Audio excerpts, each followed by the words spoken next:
Good afternoon, everyone. I'm glad to be here. Once again, my name is James David.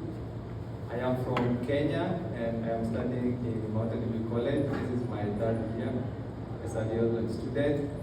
I used to be an AWR mission in SSD, so we used to come in AIIAS often.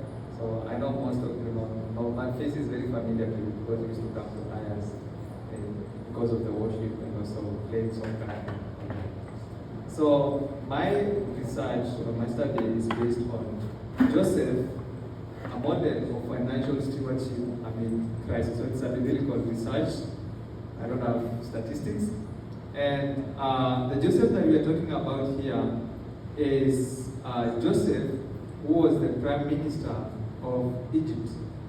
I know most of us know who Joseph was, right? We have read this story in the Bible, the favored son of Jacob, and how the brothers became jealous of him, and then eventually he was sold in captive as a slave in Egypt, and how he went to the prison, and then eventually God promoted him to become the prime minister of Egypt. So in my study, I have background and the introduction, and in the background and the introduction, we are going to look at first the meaning of stewardship, the meaning of the word stewardship. And the word stewardship itself, or the word steward itself, comes from Old English. It has an Old English origin, whereby it comes from the word steward. Steward itself refers to a house or a home, and the weir refers to a guardian or a keeper. So both of them combined, they literally mean a keeper or a guardian of the house. And also it has in the Hebrew, it's also used in the Hebrew language, which is the original language of the Old Testament. And in here we see this phrase, al-habahid, I hope I'm pronouncing it correctly. It's being used and it's often translated as over the house, and it refers to a high-ranking household official, essentially a steward or a chief of staff managing domestic or royal affairs. So when we talk about over the house, you can already see Joseph in that phrase, because we know Joseph was an overseer. He was in charge of Potiphar's house. So this phrase is used in the story of Joseph, almost sometimes referring to Joseph himself and sometimes referring to other stewards in the story of Joseph, almost 3 or 4 times in the book of Genesis. And this is one of the examples. In Genesis chapter 39, verse 4, it says, "So Joseph found favor in his sight and served him. Then he made him overseer of his house and all that he had put under his authority." So the word overseer here, or in charge, conveys the meaning that Joseph managed everything that Potiphar owned. So he was the overall, he was in charge of all domestic and all the affairs in the whole house of Potiphar. And so that is the introduction of my study. So why do we need to study Joseph's stewardship? Why do you think it's important to study Joseph's stewardship? With me here, I have several key points as to why we need to study the Joseph's stewardship. And one of them is that economic crises continue to challenge faithful resource management. We are living in times whereby the economy itself is so tough. We have money, but we do not know how to manage it carefully. Yesterday there was a research here which was presented about pastors embezzling funds, right? So we are living in economic challenging times. And so it is important for us to know how we can faithfully manage the resources, looking at the story of Joseph. And so Joseph's story offers a biblical framework for financial wisdom and integrity. So looking at the story of Joseph, we can gain some wisdom or key values like integrity that he applied in his stewardship life. Also, there is his faithful stewardship preserved not only Egypt but also the covenant family of Israel. We're going to expound this and see how Joseph, he did not only save the Egypt but also the neighboring nations and also the covenant family of Israel, he himself being the son of Jacob. And also it is important to mention that stewardship goes beyond just giving. It is managing all God's resources under his direction. So that is why we need to study Joseph's stewardship. And my study framework has these main parts, which is the main study text that I have used in this my research, and we also have some main themes which are in line with our key theme, which is financial stewardship, theology, ethics, and mission, and then we also have the conclusion. So we are going to go through all of them one by one and see how and see what we can learn from Joseph's life as a faithful steward. And so my main study text, it's found in the book of Genesis, chapter 41, verse 33 to 36. The Bible reads, "Now therefore, let Pharaoh select a discerning and wise man and set him over the land of Egypt. Let Pharaoh do this, and let him appoint officers over the land to collect 1/5 of the produce of the land of Egypt in the 7 plentiful years." Verse 35, the Bible reads, "And let them gather all the food of those good years that are coming, and store up grain under the authority of Pharaoh, and let them keep food in the cities." Verse 36, "Then that food shall be as a reserve for the land, for the 7 years of famine which shall be in the land of Egypt, that the land may not perish during famine." So that is my primary text that I have used in this study. And looking at it, we see that in verse 3, Joseph counsels the king or Pharaoh to select a discerning and a wise man to take charge. Take note of that when we talk of stewardship matters, people who are wise, who are discerning, are expected to take charge. And also in verse 34, it says that Joseph suggests establishing what? A principle that officers to collect 1/5 in the years of plenty. So there is a principle being set there of setting or collecting a certain amount of the whole produce.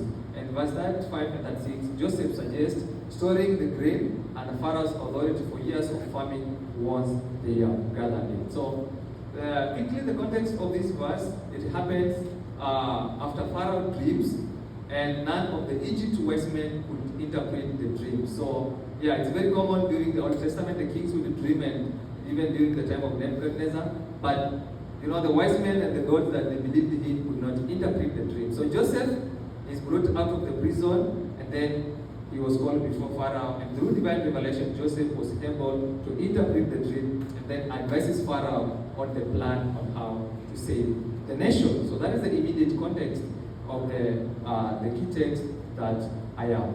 Now, let's go to our main themes, which I said that they are enrooted with our financial stewardship, theology, ethics, and mission.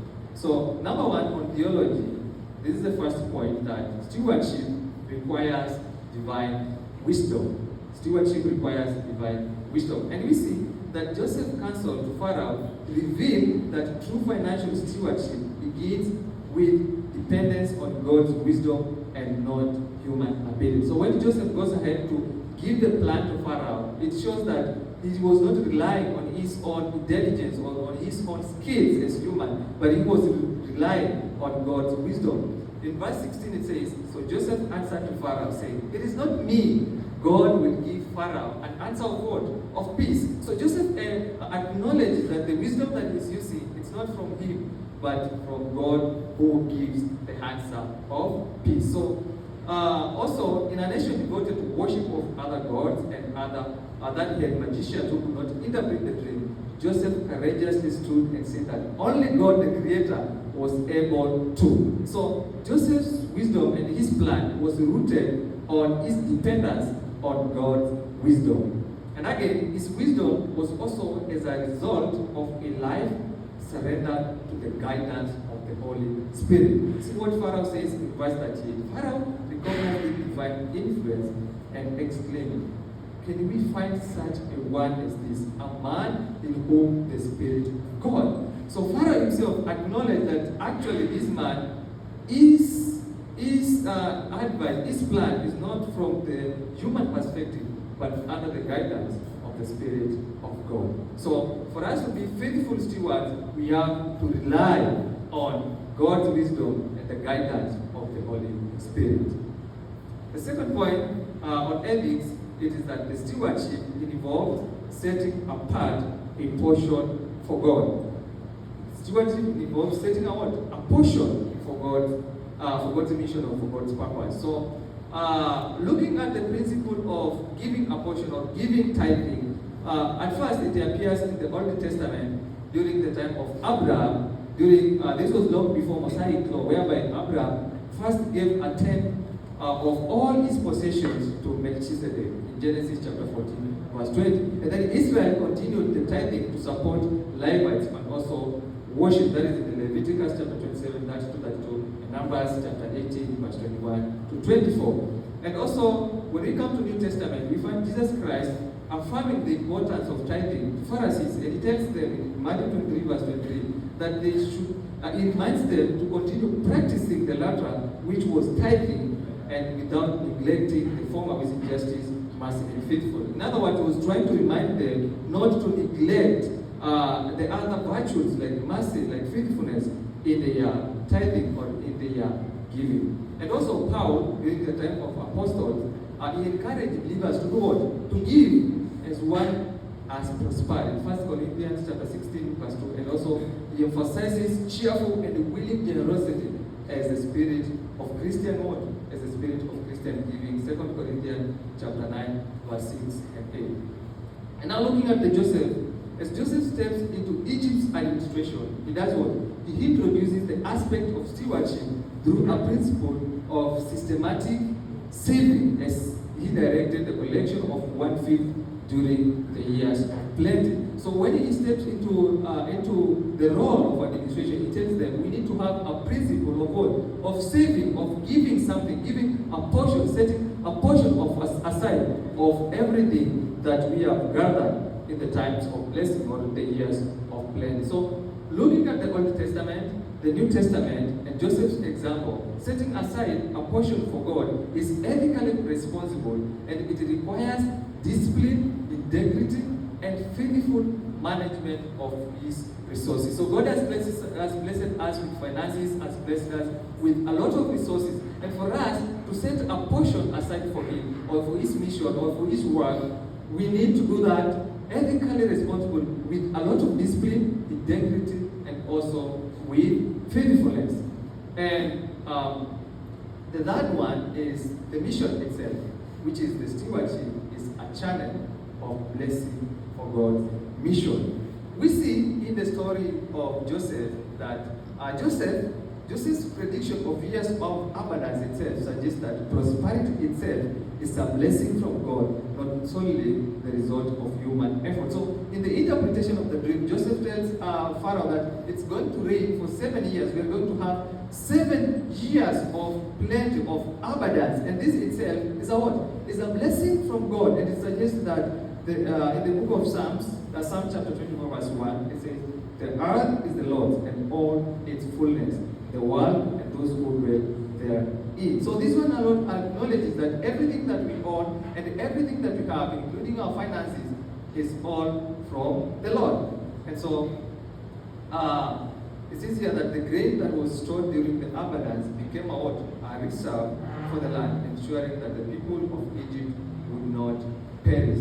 So Joseph's management also became a means of blessing for the surrounding nations and for the covenant family of Israel. So Joseph, through his financial stewardship, through his faithful stewardship in the house of Egypt, in the land of Egypt, it became a blessing even to the other neighboring nations. When famine struck them, they came to buy food in the land of Egypt. And also his own family, which was the covenant family of Israel, they came to buy food in the land of Egypt, which had a lot, plenty, because of the systematic saving which was rooted in the stewardship of Joseph's plan.